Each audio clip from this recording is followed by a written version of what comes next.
안녕하세요. 이플러스 세상보기 유성입니다.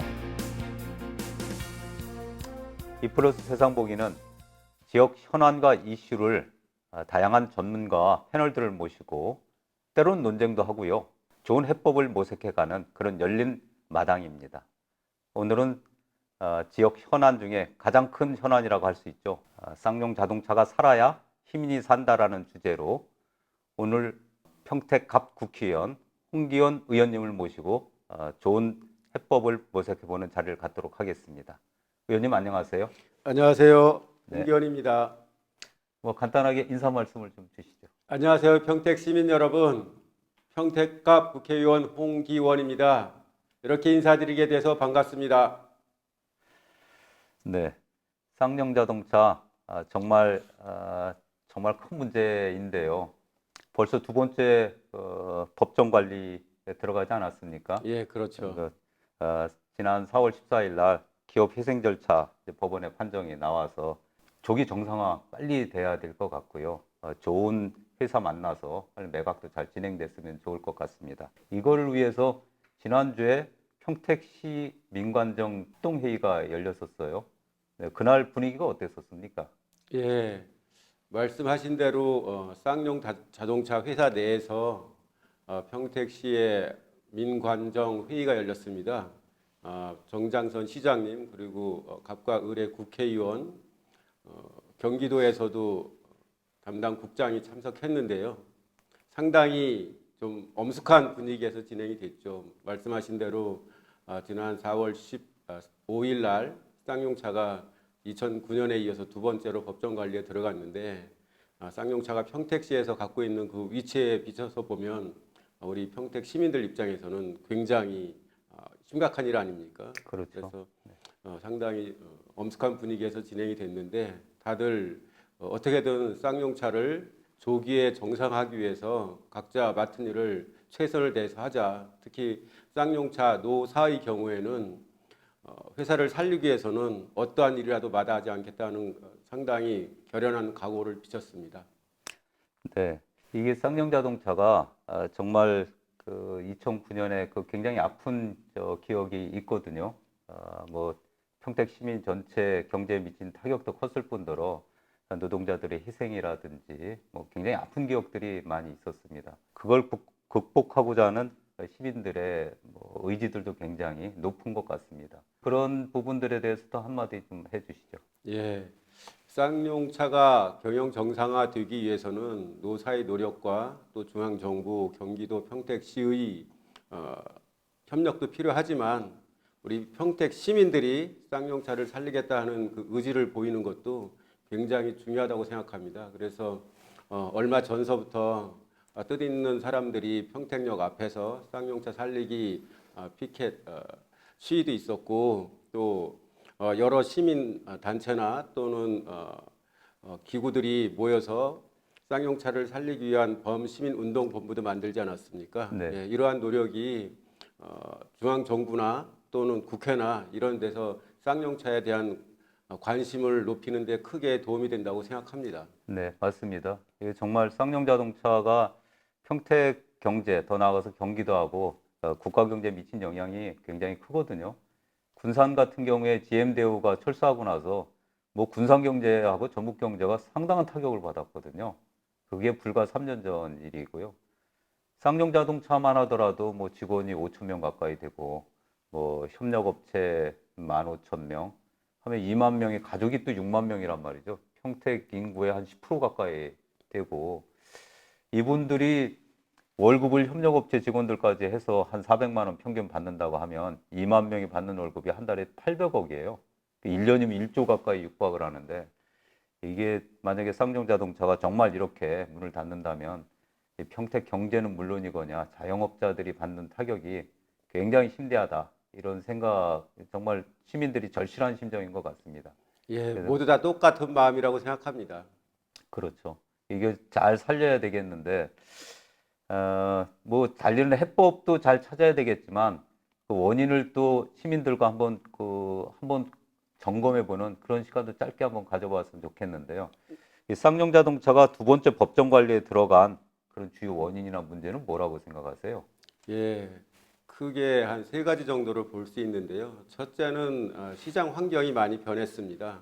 쌍용차의 주력 제품이 SUV인데 네, 코란도라든지 무쏘라든지 아주 국민들의 사랑을 많이 받았지 그랬죠. 않습니까? 네, 그런데 지금은 SUV 차량이 인기가 있다 보니까 많은 경쟁 회사들이 음, 경쟁력 있는 SUV를 많이 생산해 nem으로써 쌍용차의 그 시장 비율이 축소될 수밖에 없었고요.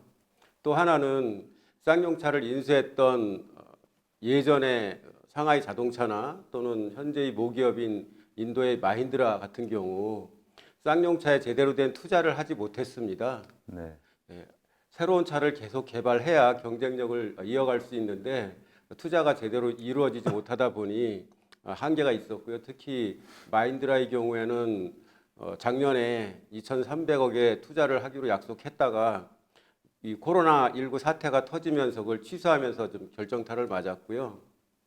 또 하나는 세계 자동차 시장이 급변하고 있지 않습니까? 그렇죠. 전기차라든지 자율주행차라든지 수소차라든지 이런 투자금이 많이 들어가는 그러한 네, 방향으로 자동차 시장이 개편되고 있는데 쌍용차는 그렇죠. 상대적으로 규모가 작다 보니까는 그런데 대처할 여력이 부족해서 어려움을 겪고 있다고 생각합니다. 네, 맞습니다. 저희가 예전에 생각을 하면 90년대 초에 무쏘하고 체어맨 나왔을 때 정말 쌍용 자동차 대단했거든요. 네. 그 벤츠 벤츠 아시아 공장이다 이렇게 하지 않았습니까? 그때 그 엔지니어들이 독일 벤츠 회사에 직접 가서 기술 다 배우고 와서 만든 게 무쏘고 체어맨인데 체어맨은 심지어는 뭐 삼성 저 자동차 삼성이 자동차도 만드는데 경영진들은 다 체어맨 탔다는 거 아닙니까? 예, 많이 봤죠. 저도 체험면을. 네. 뭐 대단했습니다. 그때 에쿠스하고 막 경쟁하면서 전혀 밀리지 않았었는데.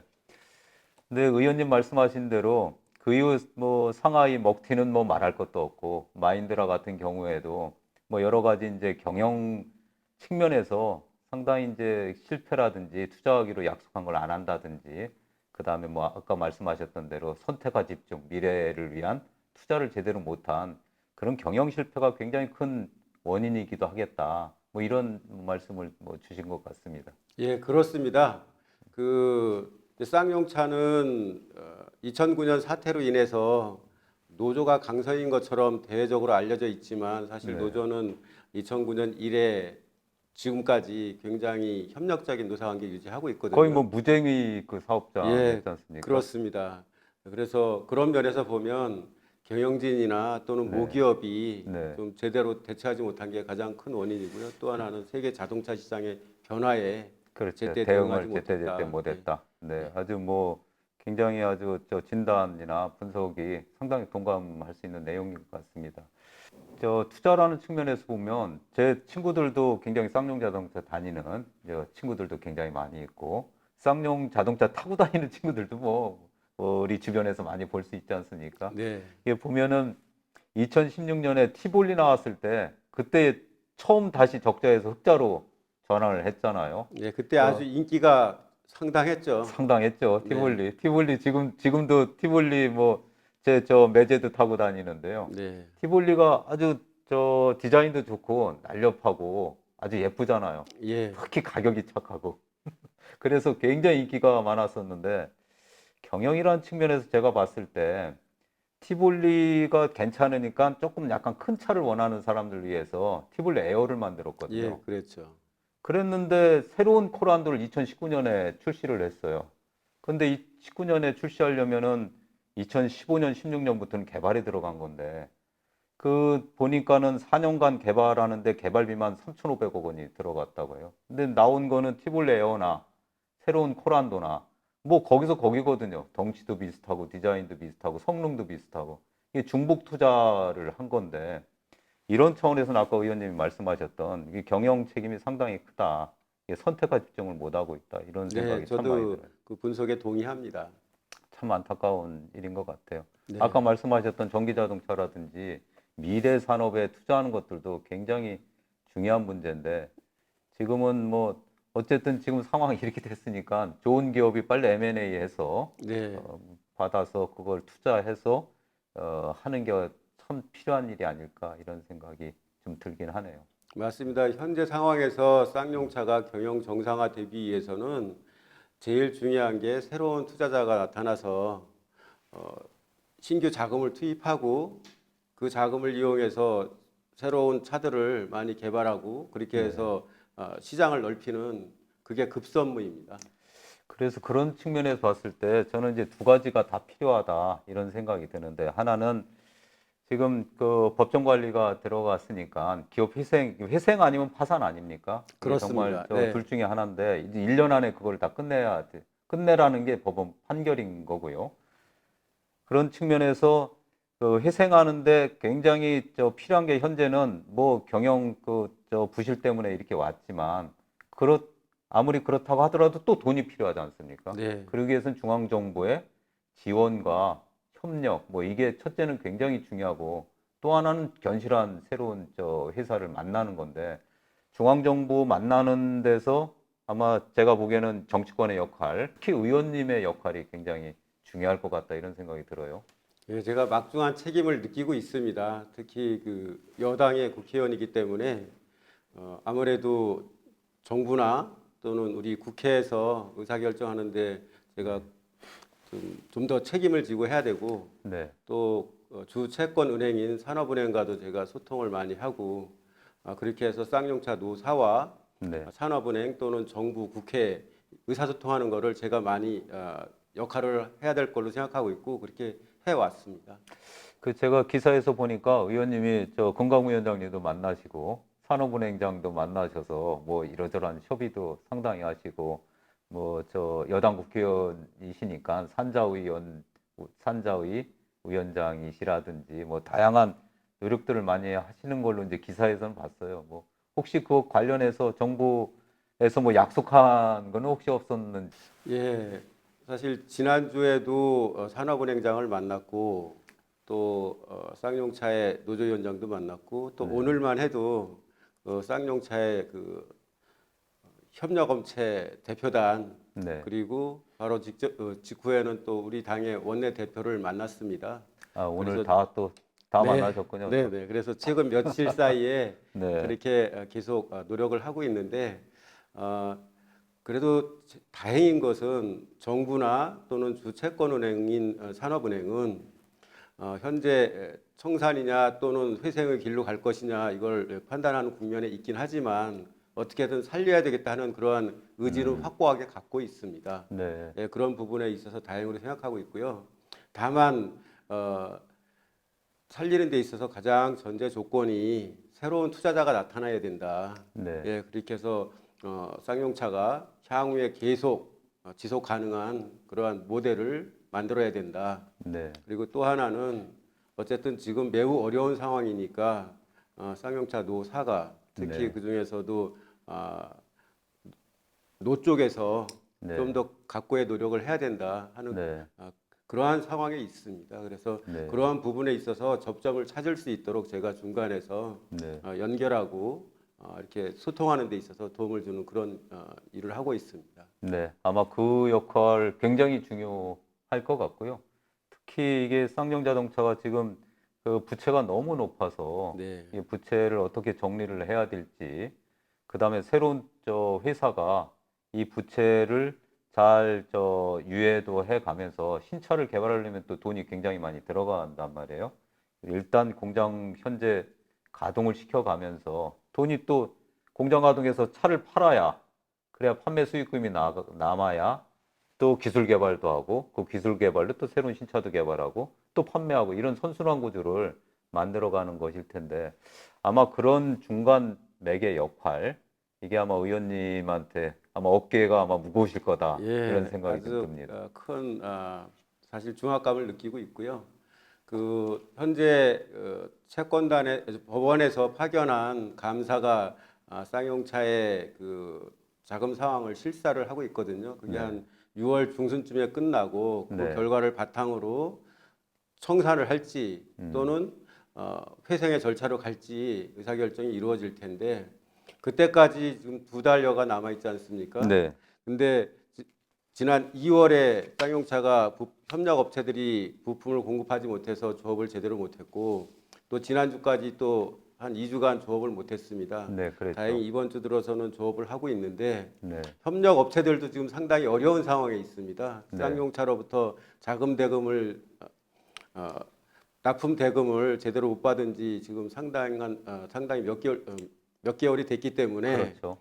협력 업체들도 상당히 자금이 어려운 상황입니다. 그래서 쌍용차에 부품을 납품하고 싶어도 협력업체 스스로 어려움에 빠져 있는 그런 기업들이 많이 있거든요. 그래서 그렇죠.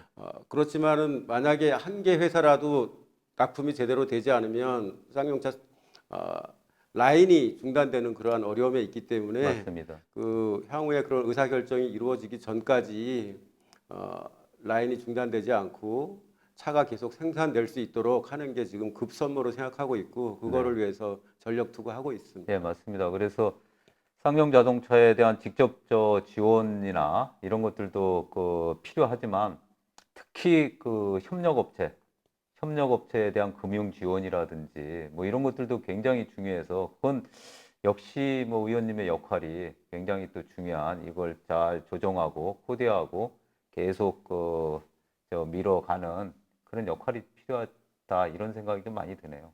예, 생산 라인이 멈추는 일이 없도록 예. 최대한 열심히 노력하겠습니다. 네, 예. 아무튼 의원님이 이렇게 굉장히 노력하고 또 말씀을 좀 들으니까 그래도 우리가 참 힘들고 어려운 숙제가 있지만 그래도 열심히 하시는 모습 보니까 참 좋습니다.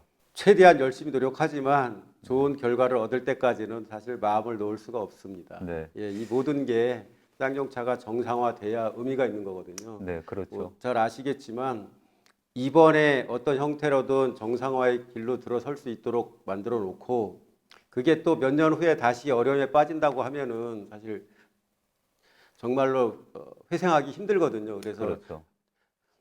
향후에 항구적으로 쌍용차가 정말 괜찮은 회사가 될 수 있도록 이번에 잘 틀을 짜야 된다고 생각하고 있습니다. 네, 아무튼 이 정부와 쌍용 자동차 그리고 시민사회 뭐 이 가교 역할을 잘 좀 해주실 걸 물론 잘 지금 하고 계시고 정말 불철주야 열심히 노력하고 계신데 또 그런 그 희망과 여망을 잘 실천해 주실 것을 또 다시 한번 당부드립니다. 예, 저도 열심히 노력하겠습니다. 우리 평택 시민들도 정말 이 쌍용차는 우리 평택을 대표하는 기업 아니겠습니까? 지금은 삼성전자가 들어와서 상황이 조금 달라지긴 했지만 오랜 세월 쌍용차는 우리 평택의 대표적인 기업이었고 또 평택 경제를 받쳐주는 아주 대기업인데 지금 이렇게 어려운 상황에 놓이게 됐습니다. 우리 평택 시민들이 애정을 가지고 쌍용차가 다시 살아날 수 있도록 또 모범적인 기업이 될 수 있도록 힘을 보태주시기를 바랍니다. 네.